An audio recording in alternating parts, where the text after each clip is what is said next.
In the news this week, the government is told its proposed conversion therapy ban threatens parental freedoms. Campaigners vow to keep on fighting for the unborn as a bill to protect disabled children is rejected by Northern Ireland politicians.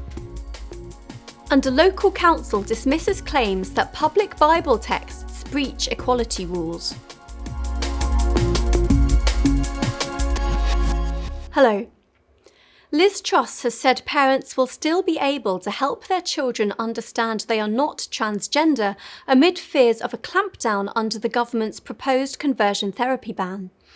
MPs and peers had written to the Equalities Minister warning her the proposals risked trampling over the vulnerabilities of children and criminalising parents and teachers.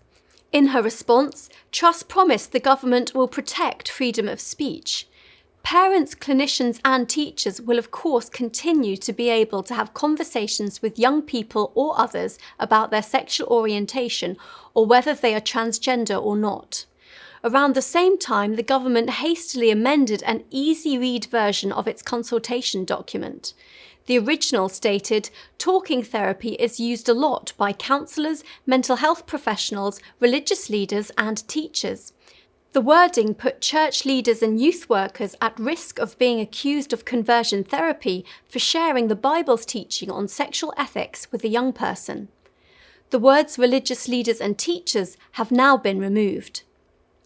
Politicians in Northern Ireland have voted against a bill which would have given greater protection against abortion for unborn children deemed to have a disability. The bill aimed to stop unborn babies thought to have conditions such as Down syndrome and cleft palate being legally aborted up to birth. Despite widespread public support, MLAs voted by 45 to 42 to reject the bill. The Christian Institute's Northern Ireland officer Callum Webster expressed his deep disappointment at the result.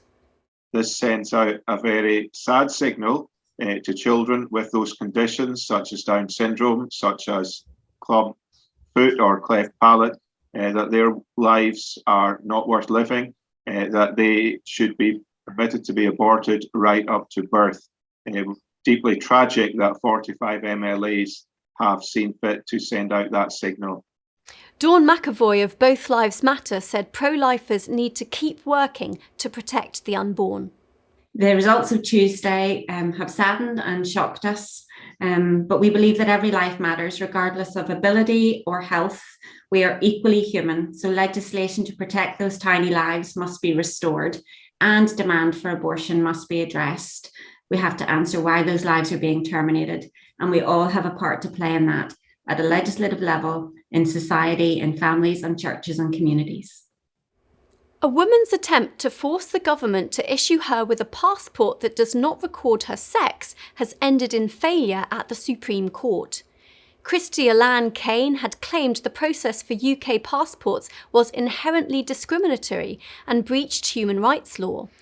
But upholding rulings from the lower courts, all 5 justices agreed that the Home Secretary was under no obligation to provide her with a passport showing her sex as X. Lord Reid said there was no legislation in the United Kingdom which recognises a non-gendered category of individuals. On the contrary, legislation across the statute book assumes that all individuals can be categorised as belonging to one of 2 sexes or genders. Elan Kane said she will pursue her campaign for a third gender on passports to the European Court of Human Rights. And finally, a local council in Northern Ireland has dismissed claims by an equality expert that repainting Bible texts on a local seawall could breach equality rules. The council-owned wall in Portstewart bears words taken from the Book of Psalms, the Gospel according to John, and Paul's letter to the Romans. It reads, "The sea is his, and he made it, eternity. Jesus said, ye must be born again, and Christ died for us." Romans chapter 5, verse 8. One local resident told the CI the texts had been in place for more than 50 years. A majority of councillors voted to dismiss the experts' recommendations and approved a request by a member of the public to repaint the mural. Well, that's all for this week. For more information on all of our stories plus much more, visit our website at christian.org.uk. Until next time, goodbye.